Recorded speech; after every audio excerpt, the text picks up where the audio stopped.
Right, carbs are off. Now I replaced all the screws. I've actually got stainless steel Allen keys there. Stainless steel is probably a bit over the top, but that's what I had lying around because I'll just put them back in. Those standard Phillips screws are just so soft and mushy that if your carbs are anything like mine, when I tried to take them off after 20 years, it was a no-go. So I had some of them had to slot and use a flat head like this to get off, and I went to Allen keys, which will last forever pretty much. So you've got your pilot screw here, which is supposed to be 2.5 turns out. Mine's currently at 3.25. Since I'm changing the float height, I'll probably reduce that to 3. You've got your main jet here and the holder, and you've got your slow jet down there. Obviously you've got your floats, and you've got your float needle and seat under there. So I'll crack this off. No, I won't. I'll actually measure the height first. Alright,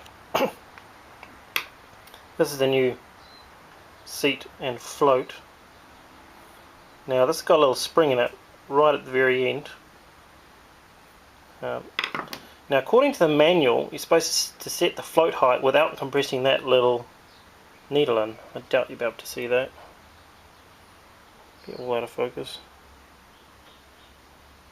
Well, maybe you can. Right. So here are my carbs. They say you're supposed to, that's a needle in there, set this on an angle where when the float is sitting like that, it's not actually compressing the spring. I have tried to do that, but it just seems craziness, because that means you actually have to hold the carbs at an odd angle, and you don't have enough hands, and it's all kind of actually slightly different, so the angle, yeah, too hard. From my point of view, it doesn't really matter. I'm just doing a comparative. So I just sit them on the back of the slide carbs, slide covers, and measure the height. Now I've done that, which does only just slightly compress the needle. Now I've got 13.8 millimeters. So I did that was pretty much bang that on there, measure the height, try and keep that 90 degrees like that. I need to bounce this a little bit to get it the right height. Obviously it'll move up, the numbers will vary.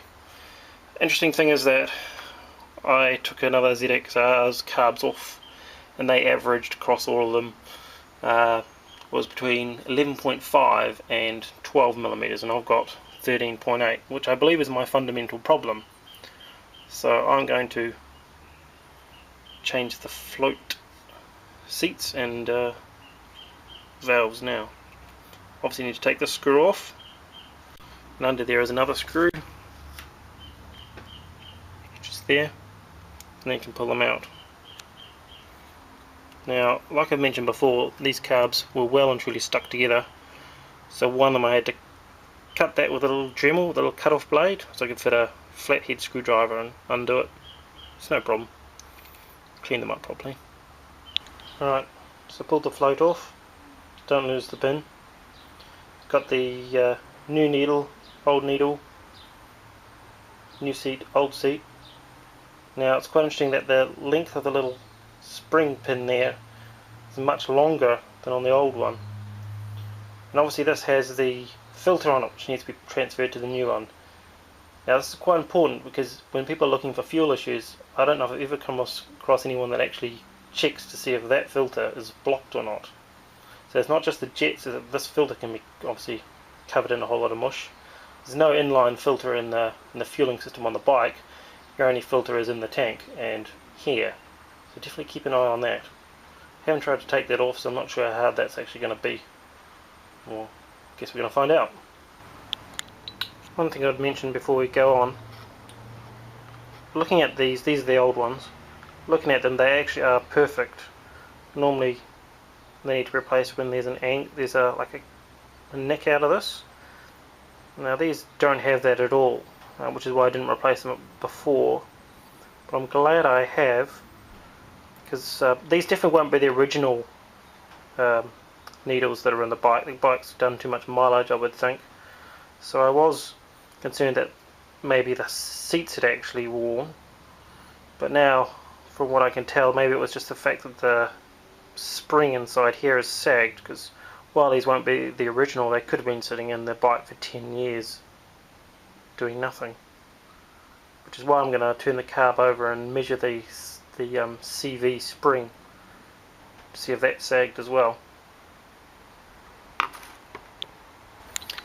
Right, so I've changed the needles on the outside to cylinders and checked the height. Height's now 14.15ish, which is no surprise because the little pins seem to be a bit longer. It's quite interesting though. These are quite saggy. Well, these are very, very positive. And obviously with it sitting on the slide carb, that would be the correct way to measure it, because these are not compressing that spring at all.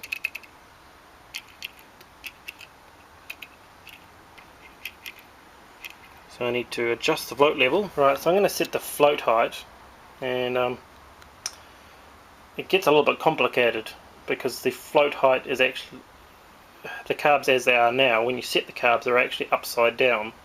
So you lower the float measurement, which will actually increase the petrol in the float bowl, because they would normally be like that. So it gets a bit tricky, because some people measure the float level while it's on the bike, which is quite different to measuring the height like I am here. So mine's are over 14 now, so I'm going to reduce that to 12, and fingers crossed the bike will actually be heaps better now. I'll have to wait and see. I'm not going to hold my breath. Amount of times I've taken it apart. Alright, I've adjusted all the float levels to 13mm, which is what the manual says, so it's like a millimetre lower, so more fuel in the bowl than previously, but still a millimetre less fuel, I guess, than the other carbs that I took off of a different bike and measured. See how this goes though. Right, I'm now going to change the pilot screws. Now I bought one of these, which is actually really awesome. 90 degree there. You're going to put a little Allen key in there and rotate that round. It's got little markers on it so you can count out how many times the pilot screws are. I originally bought this so I could change the pilot screws on the bike, like the manual says. But honestly, I would pay to see someone do it on the bike. I reckon it's impossible. There's too much piping in the radiator pipe. I don't think it's possible. But I still use it here on the bench. So I'm going to screw those in a bit, because I've changed the float height, so it should make it a little bit richer, so I want to lean it out a little bit. That's just on idle really.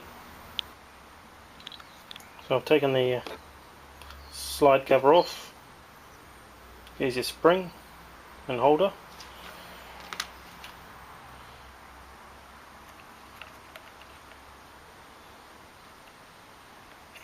That's your slide with your needle, and the all important, it's a bit hard to see, there's a little piece of brass there, make sure I don't lose that.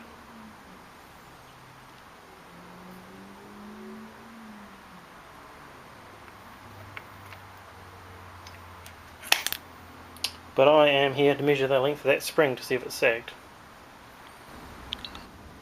So I've measured my spring. It's 100 long, which is the same as the other carbs, so I think that's fine. Well, I've got it apart. People commonly put washers under here to jack it up to make it a little bit richer, which you've actually seen here. I've tried a whole bunch of them, 0.1, 0.2, 0.3s. They've all been a disaster. To me it seems it's a bit rich, but I think I need to fix my fueling problem first.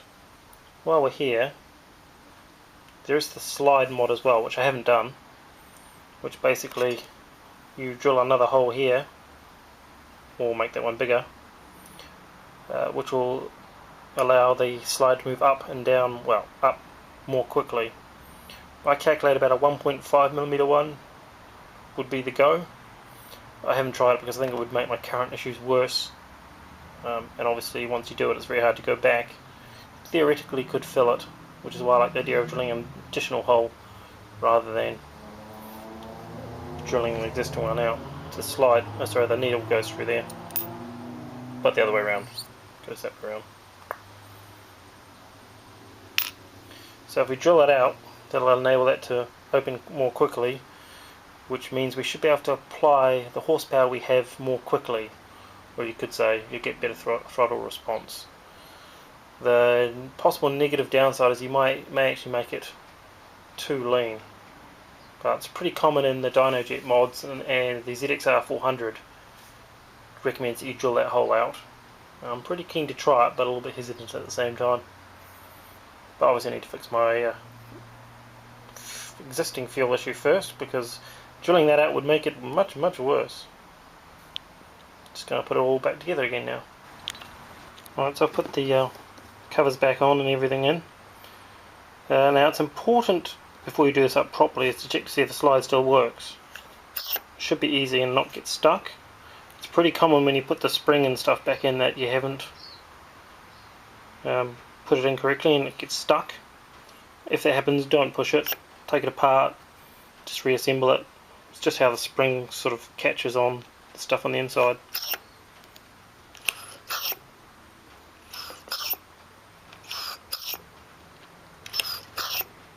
Yeah, all good there. No noises of springing.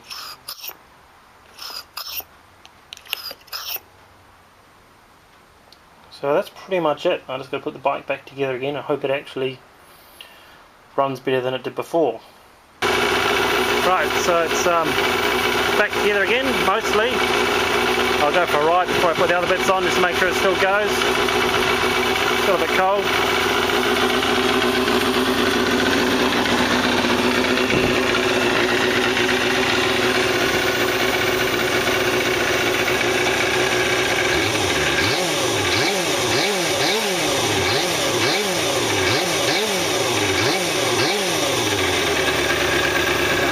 Fine, but on the stand in neutral means nothing, as I've discovered. Let it warm up.